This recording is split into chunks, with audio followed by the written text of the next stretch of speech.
Hi hello ನಮಸ್ಕಾರ. ಎಲ್ಲ ಆರಾಮಲ್ವಾ? ಇಲ್ಲಿವರೆಗೂ ನಾವು ಆವ್ರೇಜಸ್ ಕಾನ್ಸೆಪ್ಟ್ ಮುಗಿಸ್ಬಿಟ್ವಿ. ಇವತ್ತಿನ ವಿಡಿಯೋಯಿಂದ ನಾವು ಮಿಕ್ಸರ್ ಆ್ಯಂಡ್ ಅಲಿಗೇಷನ್ ಪ್ರಾಬ್ಲಮ್ಸ್ ತಿಳ್ಕೊಂಡು ಹೋಗೋಣ. ಈ ಮಿಕ್ಸರ್ ಆ್ಯಂಡ್ ಅಲಿಗೇಷನ್ ಅಂದರೆ ಏನು? ಮಿಕ್ಸರ್ ಆ್ಯಂಡ್ ಅಲಿಗೇಷನ್ ಅಂದರೆ ಇದೊಂದು ಟಾಪಿಕ್ ಅಂತ ಕರೆಯೋ ಬದಲು ನಾವು ಇದನ್ನು ಒಂದು ರೂಲ್ ಅಂತ ಕರಿಬೋದು. ಮಿಕ್ಸರ್ ಆ್ಯಂಡ್ ಅಲಿಗೇಷನ್ ಒಂದು ರೂಲ್ ಅಂತ ಕರಿಬೋದು. ಈ ರೂಲ್ನ ಎಲ್ಲೆಲ್ಲಿ ಬಳಸ್ಬೋದು ಅಂತ ಅಂದರೆ ಈ ರೂಲ್ನ ನಾವು percentages, profit and loss, simple interest and compound interest and averages. ಈ ಟಾಪಿಕ್ಸಲ್ಲೆಲ್ಲನೂ ನಾವು ಈ ಮಿಕ್ಸರ್ ಆ್ಯಂಡ್ ಅಲಿಗೇಷನ್ಸ್ನ ರೂಲ್ನ ಬಳಸ್ಬೋದು. ಈ ಮಿಕ್ಸರ್ ಆ್ಯಂಡ್ ಅಲಿಗೇಷನ್ ರೂಲ್ಸ್ನ ಇಷ್ಟಲ್ಲಿ ಬಳಸ್ಬೋದು ಅಂತ ಗೊತ್ತಾಯಿತು. ಆದರೆ ಹೆಂಗೆ ಬಳಸೋದು, ಅದು ಯಾವ ಥರ ಬಳಸೋದು ಅಂದರೆ ಈ ರೂಲ್ನ ಅಪ್ಲೈ ಮಾಡೋಕ್ಕೆ ಏನು ಗೊತ್ತಿರಬೇಕು, ಏನು ಗೊತ್ತಿದ್ರೆ ಮಾತ್ರ ಈ ರೂಲ್ನ ಅಪ್ಲೈ ಮಾಡ್ಬೋದು ಅಂತಂದರೆ ನಮಗೆ ಈ ಮಿಕ್ಸರ್ ಆ್ಯಂಡ್ ಅಲಿಗೇಷನ್ ರೂಲ್ನ ಅಪ್ಲೈ ಮಾಡಬೇಕು ಅಂತಂದರೆ ನಮಗೆ ಒಂದು ಎ ಗೊತ್ತಿರಬೇಕು, ಇನ್ನೊಂದು ಬಿ ಗೊತ್ತಿರಬೇಕು, ಮೂರನೇದು ಎ ಆ್ಯಂಡ್ ಬಿ ಇಂದ ಬಂದಿರೋ ರಿಸಲ್ಟ್ ಗೊತ್ತಿರಬೇಕು. ಈ ಮೂರು ಗೊತ್ತಿದ್ದಾಗ ನಮಗೆ ನಾವು ಈ ಮಿಕ್ಸರ್ ಆ್ಯಂಡ್ ಅಲಿಗೇಷನ್ನ ಯೂಸ್ ಮಾಡ್ಬೋದು. ಫಾರ್ ಎಕ್ಸಾಂಪಲ್ ನಾವು ಆ್ಯಾವ್ರೇಜಸ್ಸಲ್ಲಿ ವೇಟೆಡ್ ಆ್ಯಾವ್ರೇಜ್ ಅಂತ ಕಂಡಿಡ್ತೀವಿ, ನೆನಪಿದೆಯಾ? ಅದರಲ್ಲಿ ಏನು average 1 ratio 1 plus average 2 ratio 2 divided by ratio 1 plus ratio 2 ಅಂತ ಮಾಡಿದ್ವಿ, ನೆನಪಿದೆ ಅಲ್ವಾ? ಅದರಲ್ಲಿ ನಾವು ವೇಟೆಡ್ ಆ್ಯಾವ್ರೇಜಲ್ಲಿ ನಮಗೆ ಇದ್ರದ್ದು ಆ್ಯಾವ್ರೇಜು ಮತ್ತು ಇದ್ರದ್ದು ಆ್ಯಾವ್ರೇಜು ಕೊಟ್ಟಿರ್ತಾರೆ ಅಲ್ವಾ? ಎ ಮತ್ತು ಬಿ ಅಂತ ಅಂದ್ಕೊಂಡ್ರೆ ಇದ್ರದ್ದು ಒಂದು ಆ್ಯಾವ್ರೇಜ್ ಕೊಟ್ಟಿರ್ತಾರೆ, ಇದ್ರದ್ದು ಒಂದು ಆ್ಯಾವ್ರೇಜ್ ಕೊಟ್ಟಿರ್ತಾರೆ. ಈ ರಿಸಲ್ಟ್ ಏನು ಬರುತ್ತೋ ಅದನ್ನು ನಾವು ಕಂಡುಹಿಡಿಬೇಕಾಗಿತ್ತು ಆ್ಯಾವ್ರೇಜಸ್ಸಲ್ಲಿ. ಇಲ್ಲೇನಂತಂದರೆ ಈ ರಿಸಲ್ಟ್ ಏನು ಬರುತ್ತೋ ಅದು ಅವ್ರು ಆಲ್ರೆಡಿ ಕೊಟ್ಬಿಡ್ತಾರೆ, ಓಕೆನಾ? ಇದನ್ನು ಆಲ್ರೆಡಿ ಕೊಟ್ಬಿಡ್ತಾರೆ. ನಮಗೆ ಈ ರೇಷಿಯೋ ಇದೆಯಲ್ಲ, ಈ ರೇಷಿಯೋನ ಕಂಡುಹಿಡಿಯೋಕೆ ಹೇಳ್ತಾರೆ. ಅಂದರೆ ಫಾರ್ ಎಕ್ಸಾಂಪಲ್ ಈಗ ಟೈಪ್ 1 ಅಂದರೆ ಟೈಪ್ 1 ರೈಸ್ ಅಂತ ಅಂದ್ಕೊಳ್ಳಿ. ಒಂದು ಅಕ್ಕಿ, ಇವಾಗ ಅಂಗಡಿಗೆ ಹೋದರೆ ನೀವು ಒಂದು ಅಕ್ಕಿ ತೊಗೊತೀರಲ್ವ, ಅದರಲ್ಲಿ ಎಷ್ಟೊಂದು ಡಿಫ್ರೆಂಟ್ ಟೈಪ್ಸ್ ಆಫ್ ಅಕ್ಕಿ ಇರುತ್ತೆ, ತಿಂತೀವಲ್ಲ ನಾವು ರೈಸ್. ಟೈಪ್ 1 ರೈಸ್ ನಮಗೆ 30 ರೂಪೀಸ್ ಪರ್ kg ಇರುತ್ತೆ ಅಂದ್ಕೊಳ್ಳಿ, ಓಕೆನಾ? ಇನ್ನೊಂದು ಟೈಪ್ 2 50 ರೂಪೀಸ್ ಪರ್ kg ಇರುತ್ತೆ ಅಂತ ಅಂದ್ಕೊಳ್ಳಿ. ಇವೆರಡರಿಂದ ಮಿಕ್ಸ್ ಮಾಡಿ ಮಾರಿದ್ದಕ್ಕೆ ನಮಗೆ 70 ರೂಪೀಸ್ ಬರುತ್ತೆ ಅಂತ ಅಂದ್ಕೊಳ್ಳಿ. ಈ 70 ರೂಪೀಸ್ ಅನ್ನೋದೇನು ರಿಸಲ್ಟು, ಓಕೆನಾ? ಇದು ರಿಸಲ್ಟು. ಇವಾಗ ನಮಗೆ ಏನು ಕಂಡುಹಿಡಿಯೋಕೆ ಹೇಳ್ತಾರೆ? ಟೈಪ್ 1 ಮಿಕ್ಸ್ ಮಾಡಿರೋ ರೇಷಿಯೋ ಮತ್ತು ಟೈಪ್ 2 ಮಿಕ್ಸ್ ಮಾಡಿರೋ ರೇಷಿಯೋ ಕೇಳ್ತಾರೆ. ಅರ್ಥ ಆಯ್ತಾ?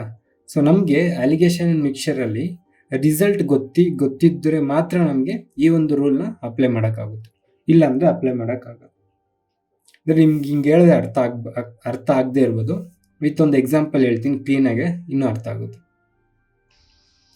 ಇವಾಗ ಈ ಎ ಅನ್ನೋದು ಒಂದು ಟೈಪ್ ಆಫ್ ಶುಗರ್ ಅಂತ ಅಂದ್ಕೊಳ್ಳಿ, ಒಂದು ಟೈಪ್ ಆಫ್ ರೈಸು ಶುಗರು ಏನೊಂದು ನಿಮ್ಗೆ ಯಾವ್ದು ಎಕ್ಸಾಂಪಲ್ ಬೇಕೋ ತಗೊಳ್ಳಿ. ಅದ್ರದ್ದು ಪರ್ kg 40 ರೂಪೀಸ್ ಅಂತ ಅಂದ್ಕೊಳ್ಳಿ, ಓಕೆನಾ? A quality rice 40 rupees, B quality rice 15 rupees ಅಂತ ಅಂದ್ಕೊಳ್ಳಿ.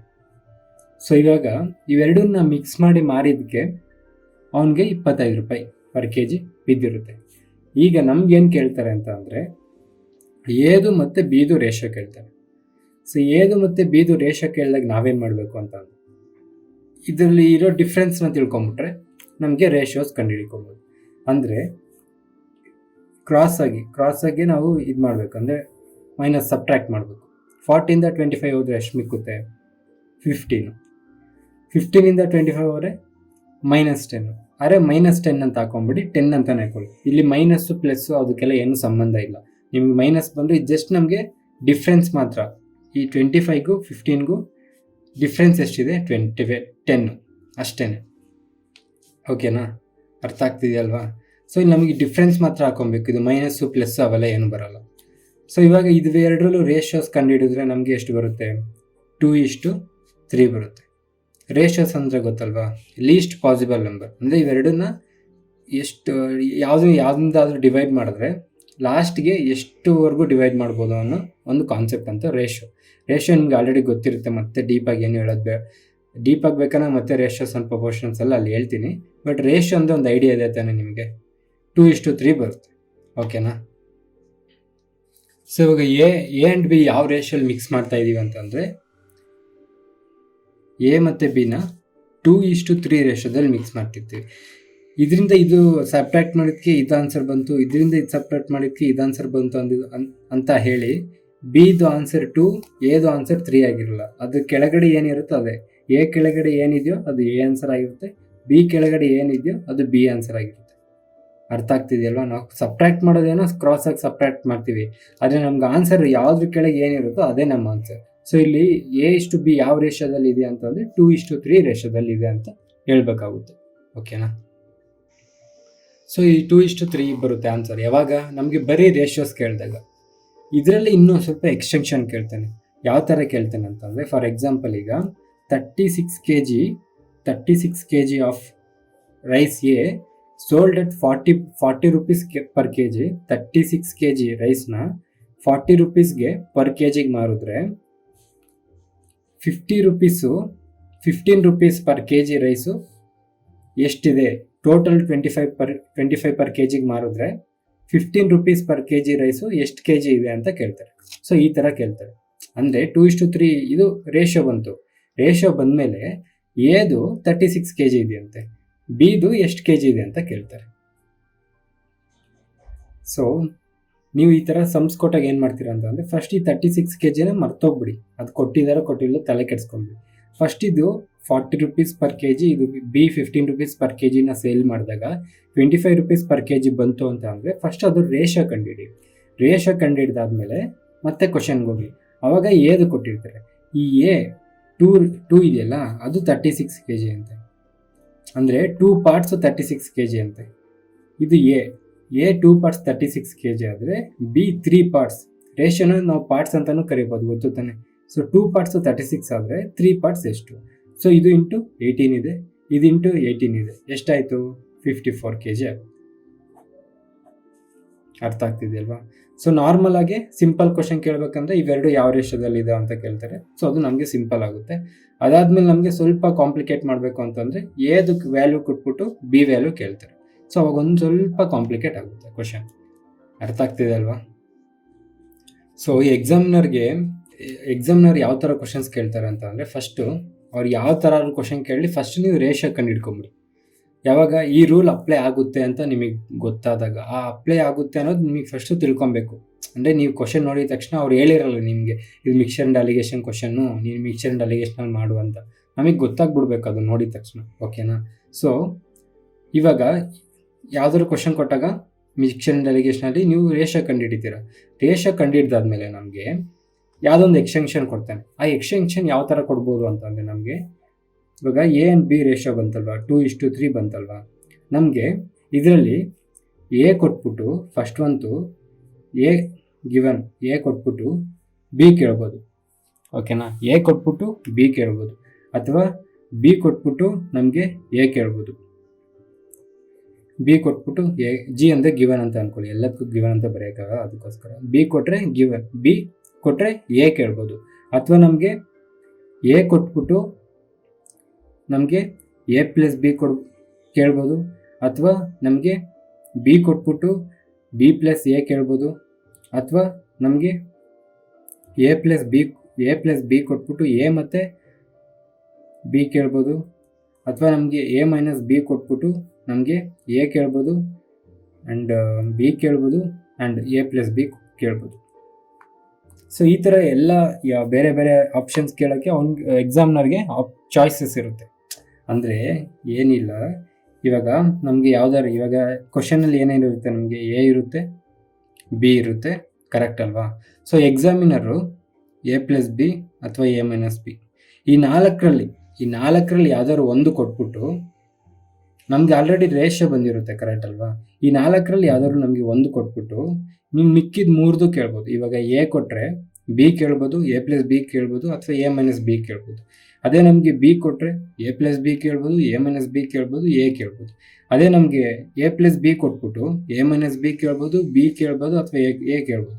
ಅದೇ ಥರ A-B ಕೊಟ್ಬಿಟ್ಟು ನಮಗೆ ಈ 3 ಎ, ಬಿ, A+B. ಅರ್ಥ ಆಗ್ತಿದೆಯಲ್ವಾ? ಸೊ ಈ 4ರಲ್ಲಿ ಯಾವ್ದಾದ್ರು ಒಂದು ಕೊಟ್ಬಿಟ್ಟು ನಮಗೆ ಮಿಕ್ಕಿದ್ದು ಈ 4ರಲ್ಲಿ ಯಾವ್ದಾದ್ರು ಒಂದು ಕೊಟ್ಬಿಟ್ಟು ಮಿಕ್ಕಿದ 3ರಲ್ಲಿ ಅವ್ನು ಯಾವ್ದಾದ್ರು ನಮ್ಗೆ ಒಂದು ಕೇಳ್ಬೋದು ಅಥವಾ 2 ಕೂಡ ಕೇಳೋ ಚಾನ್ಸಸ್ ಇರುತ್ತೆ. ಅರ್ಥ ಆಗ್ತಿದೆ ತಾನೆ? ಹಾಂ,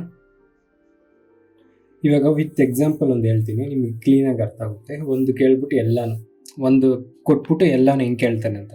ಈಗ ಏದು 100 kg ಅಂತ ಕೊಟ್ಟಿದ್ದಾರೆ, 100 kg 100 rupees per kg. ಬಿದು 60 rupees per kg ಅಂತ ಕೊಟ್ಟಿದ್ದಾರೆ. ಸೊ ಇವೆರಡು ಮಿಕ್ಸ್ ಮಾಡಿ 75 rupees per kgಗೆ ಸೆಲ್ ಮಾಡಿದ್ದಾರೆ ಅಂತ ಕೇಳ್ತಾ ಇದ್ದಾರೆ.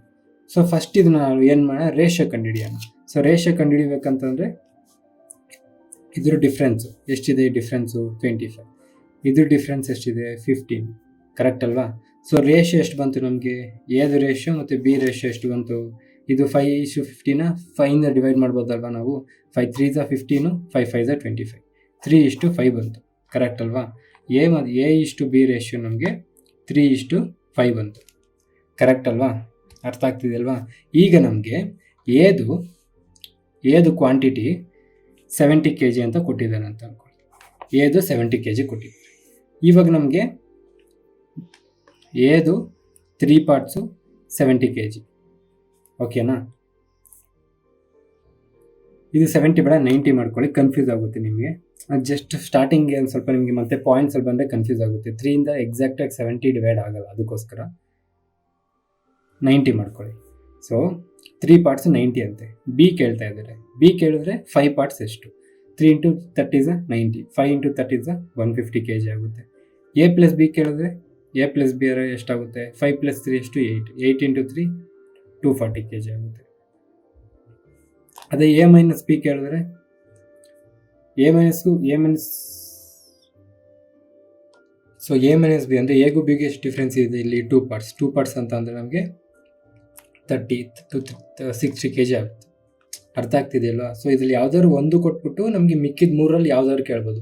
ಇದರಲ್ಲಿ ಯಾವ್ದಾದ್ರು ಒಂದು ಕೊಟ್ಟಿಲ್ಲ ಅಂತ ಅಂದರೂ ನಮಗೆ ಮಿಕ್ಕಿದ ಯಾವುದು ಕಂಡುಹಿಡಿಯೋಕ್ಕಾಗಲ್ಲ, ಓಕೆನಾ? ಅಂದರೆ ನಾನು ಹೇಳ್ತಿರೋದು ಎ ಅಥವಾ ಬಿ ಯಲ್ಲಿ ಯಾವ್ದಾದ್ರು ಒಂದು ಕೊಡಲೇಬೇಕು. ಒಂದು ಕೊಟ್ಟಿಲ್ಲ ಅಂತ ಅಂದರೆ ನಮಗೆ ಇದು ಯಾವುದು ಬರೋಲ್ಲ. ನಿಮಗೆ ರೇಷಿಯೋ ಬರುತ್ತೆ, ರೇಷಿಯೋಲ್ಲಿ ಯಾವುದೇ ಪ್ರಾಬ್ಲಮ್ ಇರೋಲ್ಲ, ನಿಮಗೆ ರೇಷಿಯೋವರೆಗೂ ಬರುತ್ತೆ. ರೇಷಿಯೋ ಆದಮೇಲೆ ನಿಮ್ಗೆ ಇಲ್ಲಿ ಏನು ಕೊಟ್ಟಿಲ್ಲ, ಬಿನೂ ಕೊಟ್ಟಿಲ್ಲ ಅಂತ ಅಂದರೆ ಇದು ಯಾವುದೂ ಕಂಡುಹಿಡಿಯೋಕ್ಕಾಗಲ್ಲ. ಅರ್ಥ ಆಗ್ತಿದೆಯಲ್ವ? ಸೊ ಎ ಬದಲು ಬಿ ನಮಗೆ, ಸೊ ಇವಾಗ ನಮಗೆ ಬಿ 70 kg ಕೊಟ್ಟಿರ್ತಾರೆ ಅಂತ ಅನ್ಕೊಳ್ಳಿ, ಓಕೆನಾ? ಸೊ ಬಿ ಎಷ್ಟು ಪಾರ್ಟ್ಸು, 5 parts 70 ಆದರೆ ಎ ಕೇಳಿದ್ರೆ ಎ ಎಷ್ಟು 3 parts ಎಷ್ಟು, 5ಇಂದ 70 ಎಷ್ಟಲ್ಲಿ ಬರುತ್ತೆ, 5 10s 50, 5 4s 20, ಸೊ 5 × 14. ಅದೇ ಥರ 3 × 14 ನಮಗೆ ಎಷ್ಟು ಬರುತ್ತೆ, 42 kg ಬರುತ್ತೆ, ಕರೆಕ್ಟ್ ಅಲ್ವಾ? ಅದೇ ನಮಗೆ ಎ ಪ್ಲಸ್ ಬಿ ಕೇಳಿದರೆ 8 parts ಎಷ್ಟಾಗುತ್ತೆ ನಮಗೆ, 70 + 42 112 kg ಆಗುತ್ತೆ. ಅದೇ ನಮಗೆ ಎಗೂ ಮತ್ತು ಬಿಗೂ ಡಿಫ್ರೆನ್ಸ್ ಕೇಳಿದರೆ ಎಗೂ ಮತ್ತು ಬಿಗೂ ಡಿಫ್ರೆನ್ಸ್ ಎಷ್ಟು, 2 parts ಎಷ್ಟಾಗುತ್ತೆ 28 kg ಆಗುತ್ತೆ. ಅರ್ಥ ಆಗ್ತಿದಿಲ್ವಾ? ಸೊ ಯಾವ್ದಾದ್ರು ಎ ಅಥವಾ ಬಿ ಅಲ್ಲಿ ಯಾವ್ದಾದ್ರು ಒಂದು ಕೊಟ್ಟು, ಅಥವಾ ಎ ಬಿ ನಮಗೆ ಕೊಟ್ಟರು, ಈ 4ರಲ್ಲಿ ಯಾವ್ದಾದ್ರು ಒಂದು ಕೊಡಬೇಕು. ಈ 4ರಲ್ಲಿ ಯಾವ್ದಾದ್ರು ಒಂದು ಕೊಟ್ಟು ಮಿಕ್ಕಿದ 3 ಕೇಳಿದ್ರು ನಮಗೆ ಯಾವ್ದಾದ್ರು ಕಂಡುಹಿಡಿಬೋದು. ಈ 4ರಲ್ಲೂ ಏನು ಒಂದು ಕೂಡ ಕೊಟ್ಟಿಲ್ಲ ಅಂತಂದರೆ, ಈ 4ರಲ್ಲೂ ಒಂದು ಕೊಡದಂಗೆ ಮಿಕ್ಕಿದ ಯಾವ ವ್ಯಾಲ್ಯೂಸು ನಾವು ಕಂಡುಹಿಡಿಯೋಕ್ಕಾಗಲ್ಲ. ಇವಾಗ ನಮ್ಗೆ ಅದೇನೆ ಏನು ಕೊಟ್ಟಿಲ್ಲ, ಬಿನೂ ಕೊಟ್ಟಿಲ್ಲ. ಎ ಪ್ಲಸ್ ಬಿ ನಮಗೆ 75 rupees ಇದ್ದಿದ್ದು 96 kg ಕೊಟ್ಟಿದ್ದಾರೆ ಅನ್ಕೊಳ್ಳಿ. ಅವಾಗ ಏನಾಗುತ್ತೆ, ಪರವಾಗಿಲ್ಲ ಗುರು, ಇವನ್ ವಿಡಿಯೋಸ್ ನೋಡಿ ಕೂಡ ನಾವು ಎಕ್ಸಾಮ್ ಬರೀಬೋದು ಅನ್ನೋ ನಂಬಿಕೆ ನಿಮಗೆ ಬಂದಿದ್ರೆ ಒಂದು ಲೈಕು ಸಬ್ಸ್ಕ್ರೈಬ್ ಮಾಡಿದ್ರೆ ನಮಗೂ ಸ್ವಲ್ಪ ಮೋಟಿವೇಶನ್ ಸಿಗುತ್ತೆ. ಅಂದರೆ ಎ ಪ್ಲಸ್ ಬಿ ಕೊಟ್ಟಿದ್ದಾರೆ ಎಷ್ಟು ಪಾರ್ಟ್ಸ್, 8 parts ಎಷ್ಟು 96 kg ಕೊಟ್ಟಿದ್ದಾರೆ, ಓಕೆನಾ? ಈಗ ನಮ್ಗೆ ಏನು ಕೇಳ್ತಿದ್ರೆ ಎ ಕೇಳ್ತಿದ್ರೆ, ಎ ಎಷ್ಟು ಪಾರ್ಟು 3 part ಎಷ್ಟಾಗುತ್ತೆ, 8 parts 96 ಆದರೆ 3 parts 36 kg ಆಗುತ್ತೆ. ಅಂದರೆ 8 12s 96, 3 12s 36. ಬಿ ಎಷ್ಟಾಗುತ್ತೆ 5 parts, 5 12s 60 kg ಆಗುತ್ತೆ. ಎಗೂ ಮತ್ತು ಬಿಗೂ ಡಿಫ್ರೆನ್ಸ್ ಎಷ್ಟು, 2 parts 24 kg ಆಗುತ್ತೆ. ಅರ್ಥ ಆಗ್ತಿದೆಯಲ್ವ? ನಮ್ಗೆ ಯಾವ್ದಾದ್ರು ಈ 4ರಲ್ಲಿ ಯಾವ್ದಾದ್ರು ಒಂದು ಕೊಟ್ಬಿಟ್ಟು ಮಿಕ್ಕಿದು ಯಾವುದೇ ಕೇಳಿದ್ರು ನಾವು ಮಾಡ್ಬೋದು. ಇವಾಗ ಅದೇ ನಮಗೆ ಎ ಮೈನಸ್ ಬಿ ಕೊಟ್ಟಿದ್ದಾರೆ ಅಂತ ಅನ್ಕೊಳ್ಳಿ. ಅಂದರೆ ಡಿಫ್ರೆನ್ಸ್ ವ್ಯಾಲ್ಯೂ ಕೊಟ್ಟಿರ್ತಾರೆ. ಅಂದರೆ ಇವೆರಡರದ್ದು ವ್ಯಾಲ್ಯೂ ಡಿಫ್ರೆನ್ಸ್, ಅದ್ರ ಮಧ್ಯದಲ್ಲಿರೋ ಡಿಫ್ರೆನ್ಸು ನಮಗೆ 30 kg ಕೊಟ್ಟಿದ್ದಾರೆ ಅನ್ಕೊಳ್ಳಿ. ಎಗೂ ಮತ್ತು ಬಿಗೂ ಡಿಫ್ರೆನ್ಸ್ ಎಷ್ಟು ಪಾರ್ಟ್ ಇಲ್ಲಿ ನಮಗೆ ಗೊತ್ತು, 2 parts 30 kg ಕೊಟ್ಟಿದ್ದಾರೆ ಅನ್ಕೊಳ್ಳಿ. ಇವಾಗ ಎ ಕೇಳಿದ್ರೆ ಎ ಎಷ್ಟು ಪಾರ್ಟು 3 part × 15 ಅಂತ ಅಂದರೆ ಇದು ನಮಗೆ 45 kg ಆಗುತ್ತೆ. ಅದೇ ನಮಗೆ ಬಿ ಕೇಳಿದ್ರೆ ಬಿ ಎಷ್ಟು ಪಾರ್ಟು 5 parts, 5 × 15 ನಮಗೆ 75 kg ಆಗುತ್ತೆ. ಅದೇ ನಮಗೆ A+B ಕೇಳಿದ್ರೆ A+B ಎಷ್ಟು 8 ಪಾರ್ಟ್ಸು, 8 × 15 80, 5 8 40, 120 kg ಆಗುತ್ತೆ. ಅರ್ಥ ಆಗ್ತಿದೆಯಲ್ವ? ಸೊ ಇದು ನಮಗೆ ಆ್ಯಾವ್ರೇಜಸ್ಸಲ್ಲಿ ಅಲಿಗೇಷನ್ ಆ್ಯಂಡ್ ಮಿಕ್ಸರ್ಸಲ್ಲಿ ನಮಗೆ ಗೊತ್ತಿರಬೇಕು ಇದು ಅಲಿಗೇಷನ್ ಮಿಕ್ಸರ್ ಕ್ವಶನ್ ಏನೋ. ನಮಗೆ ಏನೇನು ಕೊಟ್ಟರೆ ಅಲಿಗೇಷನ್ ಆ್ಯಂಡ್ ಮಿಕ್ಸರ್ ಮಾಡ್ಬೋದು, A ಕೊಡಬೇಕು, B ಕೊಡಬೇಕು ಮತ್ತು ರಿಸಲ್ಟ್ ಕೊಡಬೇಕು. ಓಕೆನಾ? ಏದು ಯಾವುದೋ ಒಂದು kg ಅಥವಾ ನಿಮಗೆ A ಆ್ಯಾವ್ರೇಜ್ ಇಷ್ಟು, B ಆ್ಯಾವ್ರೇಜ್ ಇಷ್ಟು, A+B ಟೋಟಲ್ ರಿಸಲ್ಟ್ ಆ್ಯಾವ್ರೇಜ್ ಇಷ್ಟು, ಸೊ ಏದು ಮಾತ್ರ ಎಷ್ಟು, ಬಿದು ಮಾತ್ರ ಎಷ್ಟು. ಅರ್ಥ ಆಯ್ತಿದಲ್ವ? ಸೊ A ಆ್ಯಾವ್ರೇಜ್ ಕೊಟ್ಟಿರ್ತಾರೆ, B ಆ್ಯಾವ್ರೇಜ್ ಕೊಟ್ಟಿರ್ತಾರೆ, A+Bದು ಟೋಟಲ್ ಆ್ಯಾವ್ರೇಜು ನಾವು ವೇಟೆಡ್ ಆ್ಯಾವ್ರೇಜಲ್ಲಿ ಮಾಡೋದಿಲ್ಲ ಆ ಥರ. ಏದು ಆ್ಯಾವ್ರೇಜ್ ಕೊಟ್ಟಿರ್ತಾರೆ, ಬಿದು ಆ್ಯಾವ್ರೇಜ್ ಕೊಟ್ಟಿರ್ತಾರೆ, A+Bದು ಆ್ಯಾವ್ರೇಜು ಕೊಟ್ಟಿರ್ತಾರೆ, ರಿಸಲ್ಟು ಕೊಟ್ಟಿರ್ತಾರೆ. ಎಲ್ಲಿ ಎಷ್ಟು ಜನ ಇದ್ದರು, B-ಯಲ್ಲಿ ಎಷ್ಟು ಜನ ಇದ್ದರು, ಈ ಥರ ಕೊಡ್ತಾರೆ. ಅಥವಾ ವಾಟರ್ ಮತ್ತು ಆಲ್ಕೋಹಾಲ್ ಮಿಕ್ಸ್ ಮಾಡ್ತಾರೆ, ಅಥವಾ ರೈಸು ಒಂದು ಕ್ವಾಂಟಿಟಿ ಇರುತ್ತೆ, ಈಗ ಒಂದು ಕ್ವಾಲಿಟಿ ರೈಸ್ ಇರುತ್ತೆ, ಇನ್ನೊಂದು ಕ್ವಾಲಿಟಿ ರೈಸ್ ಇರುತ್ತೆ.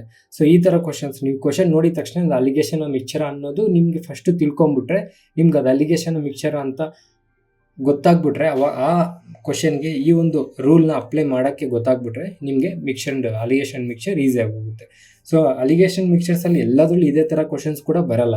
ಇದೊಂದು ರೂಲ್, ಅದರಲ್ಲೊಂದು ಪಾರ್ಟ್ ಅಂತ ಅಂದ್ಕೊಳ್ಳಿ. ಇದು ಬಿಟ್ಟು ಬೇರೆ ಥರನೂ ಇರ್ತವೆ, ಅದನ್ನು ಒಂದೊಂದೇ ವಿಡಿಯೋದಲ್ಲಿ ಹೇಳ್ಕೊಳ್ತಾ ಹೋಗ್ತೀನಿ. ಓಕೆನಾ? ಸೊ ಈ ಕಾನ್ಸೆಪ್ಟ್ ನಮಗೆ ಕಾಂಪೌಂಡ್ ಇಂಟ್ರೆಸ್ಟ್, ಸಿಂಪಲ್ ಇಂಟ್ರೆಸ್ಟ್, ಏಜಸ್ಸು ಪ್ರತಿಯೊಂದರಲ್ಲೂ ಯೂಸ್ ಆಗುತ್ತೆ. ಸೊ ಅದೇ ನಮಗೆ ರಿಸಲ್ಟೆಂಟ್ ಗೊತ್ತಿರಬೇಕು. ಇವಾಗ ಸಿಂಪಲ್ ಇಂಟ್ರೆಸ್ಟ್ ಅಮೌಂಟ್ ಇಷ್ಟು, ಕಾಂಪೌಂಡ್ ಇಂಟ್ರೆಸ್ಟ್ ಅಮೌಂಟ್ ಇಷ್ಟು, ಎರಡು ಸೇರಿಸಿದ್ಮೇಲೆ ಅಮೌಂಟ್ ಇಷ್ಟು ಅಂತ ಕೊಟ್ಟಾಗ ನಮಗೆ ಸಿಂಪಲ್ ಇಂಟ್ರೆಸ್ಟು ಎಷ್ಟು, ಸಿಂಪಲ್ ಇಂಟ್ರೆಸ್ಟ್ ಪರ್ಸೆಂಟೇಜ್ ಎಷ್ಟು, ಕಾಂಪೌಂಡ್ ಇಂಟ್ರೆಸ್ಟ್ ಪರ್ಸೆಂಟೇಜ್ ಎಷ್ಟು ಅಂತ ಕೊಡ್ಬೋದು. ಸೊ ನಮಗೆ ಅದರಲ್ಲಿ ರೇಷಿಯೋ ಕೇಳ್ತಾ ಇದ್ದಾರೆ ಅಥವಾ ವ್ಯಾಲ್ಯೂ ಕೇಳ್ತಾ ಇದ್ದಾರೆ. ರೇಷಿಯೋ ಕೇಳಿದ್ರೆ ನಮಗೆ ಅವ್ರು ಯಾವ ವ್ಯಾಲ್ಯೂನು ಕೊಡೋದು ಬೇಕಲ್ಲ. ಆದರೆ ಯಾವುದ್ರದ್ದಾದ್ರು ಒಂದು ವ್ಯಾಲ್ಯೂ ಕೊಟ್ಟರೆ ನಮಗೆ ಕೇಳಿದ್ರೆ ಬೇರೆ ವ್ಯಾಲ್ಯೂ ಏನಾದ್ರು ಒಂದು ಕೊಟ್ಟಿರಬೇಕು. ಆ 4ರಲ್ಲಿ ಇಷ್ಟೊತ್ತು ನೋಡ್ಕೊಂಡ್ವಲ್ಲ, ಆ 4ರಲ್ಲಿ ಯಾವ್ದಾದ್ರು ಒಂದಾರು ಕೊಟ್ಟಿದ್ರೆ ಮಾತ್ರ ನಾವು ಬೇರೆ ವ್ಯಾಲ್ಯೂ ಕಂಡುಹಿಡಿಯೋಕ್ಕಾಗುತ್ತೆ. ಅರ್ಥ ಆಗ್ತಿಲ್ವಾ? ಸೊ ಜಸ್ಟ್ ಇಂಟ್ರಡಕ್ಷನ್ ವಿಡಿಯೋ ಅಲ್ಲಿ ಮಿಕ್ಸರ್ ಆ್ಯಂಡ್ ಅಲಿಗೇಷನಲ್ಲಿ. ಸೊ ನೆಕ್ಸ್ಟ್ ವಿಡಿಯೋಯಿಂದ ಒಂದೊಂದೇ ಟಾಪಿಕ್ ವೈಸ್ ತಿಳ್ಕೊಂಡು ಹೋಗೋಣ, ಒಂದೊಂದೇ ಮಾಡಲ್ ವೈಸ್ ತಿಳ್ಕೊಂಡು ಹೋಗೋಣ. ಸೊ ಈ ವಿಡಿಯೋಗೆ ಇಷ್ಟೇ. Thank you. Bye. First time ನೋಡ್ತಾ ಇರೋರಿಗೆ ಈ ವಿಡಿಯೋ ನಂಬರಲ್ಲಿ ಏನಾದರೂ ಕನ್ಫ್ಯೂಷನ್ ಇದ್ದರೆ, ವಿಡಿಯೋ ನಂಬರ್ ಅಂತ ಅಂದರೆ ಏನಿಲ್ಲ, ನಾವು ವೀಕ್ಲಿ ಟಾಸ್ಕ್ ಮಾಡ್ತಾಯಿದ್ದೀವಿ. ಅಂದರೆ ಪ್ರಿಪ್ರೇಷನ್ಸ್ನ ಫಸ್ಟಿಂದ ಮಾಡೋರಿಗೆ ಅಥವಾ ಸ್ಟಾರ್ಟ್ ಮಾಡೋರಿಗೆ ಒಂದು ವೀಕ್ಲಿ ಟಾಸ್ಕ್ ಥರ ಕೊಟ್ಟಿರ್ತೀವಿ. ಸೊ ಆ ವೀಕ್ಲಿ ಅವ್ರು ಏನೇನು ಓದ್ಕೊಬೇಕು ಅಂತ ಎಲ್ಲ ಅದರಲ್ಲೇ ಇರುತ್ತೆ. ಸೊ ಇದು ನಿಮ್ಗೆ ಕ್ಲಿಯರಾಗಿ ಅರ್ಥ ಆಗಬೇಕು ಅಂತ ಅಂದರೆ ನಮ್ಮ ಟೆಲಿಗ್ರಾಮ್ ಚಾನಲ್ನಲ್ಲಿ ಇಂಡೆಕ್ಸ್ ಇದೆ. ಇಂಡೆಕ್ಸ್ಗೆ ಹೋದರೆ ನಿಮಗೆ ವೀಕ್ಲಿ ಟಾಸ್ಕ್ ಇರುತ್ತೆ. ಆ ವೀಕ್ಲಿ ಟಾಸ್ಕ್ ಜೊತೆಗೆ ವಿಡಿಯೋ ನಂಬರು, ಟಾಪಿಕ್ಕು ಎಲ್ಲ ಅದರಲ್ಲಿರುತ್ತೆ. ಜೊತೆಗೆ ಯೂಟ್ಯೂಬ್ ಲಿಂಕು ಕೂಡ ಅದರಲ್ಲೇ ಇರುತ್ತೆ. ಸೊ ಪ್ರಿಪ್ರೇಷನ್ ಸ್ಟಾರ್ಟ್ ಮಾಡೋರಿಗೆ ಇದು ತುಂಬ ಯೂಸ್ಫುಲ್ ಆಗುತ್ತೆ. ಒಂದು ಕಡೆಯಿಂದ ಸಿಲೆಬಸ್ನ ಕಂಪ್ಲೀಟ್ ಮಾಡ್ಬೋದು. ಒಂದ್ಸಲ ಚೆಕ್ ಮಾಡಿ ನಿಮಗೆ ಗೊತ್ತಾಗುತ್ತೆ. ಫುಲ್ ವಿಡಿಯೋ ನೋಡಿದ್ರೆ ನೀವು, wow, thank you so much. So ನಿಮ್ಮಂಥವ್ರಿಂದನೇ ಸ್ವಲ್ಪ ಮೋಟಿವೇಶನ್ ಸಿಗುತ್ತೆ. ಅದೇ ಥರ ಈ ವಿಡಿಯೋ ಇಷ್ಟ ಆಗಿರೋ ಲೈಕ್ ಮಾಡಿ, ಇಷ್ಟ ಆಗಿಲ್ಲ ಅಂತ ಅಂದರೆ ಡಿಸ್ಲೈಕ್ ಮಾಡಿ. ಏನಾದ್ರು ಕ್ವಶನ್ಸ್ ಇದ್ದರೆ ಕಮೆಂಟ್ ಮಾಡಿ. ಇಲ್ಲ ನಿಮ್ಮ ಫ್ರೆಂಡ್ಸ್ ಯಾರಾದರೂ ಇದೇ ಥರ ಗೌರ್ಮೆಂಟ್ ಎಕ್ಸಾಮ್ಸ್ಗೆ ಪ್ರಿಪೇರ್ ಆಗ್ತಾರೆ, ನಿಮಗೆ ಇದು ಚೆನ್ನಾಗಿ ಅರ್ಥ ಆಗಿದ್ದರೆ, ನನ್ನ ನಂಬೋದು ಅಂತ ನಿಮಗೆ ಅನಿಸಿದ್ರೆ ಅವ್ರಿಗೂ ಈ ವಿಡಿಯೋನ ಶೇರ್ ಮಾಡಿ. ನಾನು ಸಬ್ಸ್ಕ್ರೈಬ್ ಮಾಡ್ತಿರೋ ಬಿಡ್ತಿರೋ ನಿಮ್ಮ ಇಷ್ಟ. ನಮ್ಮ ಪರ್ಪಸ್ ಅದಲ್ಲ.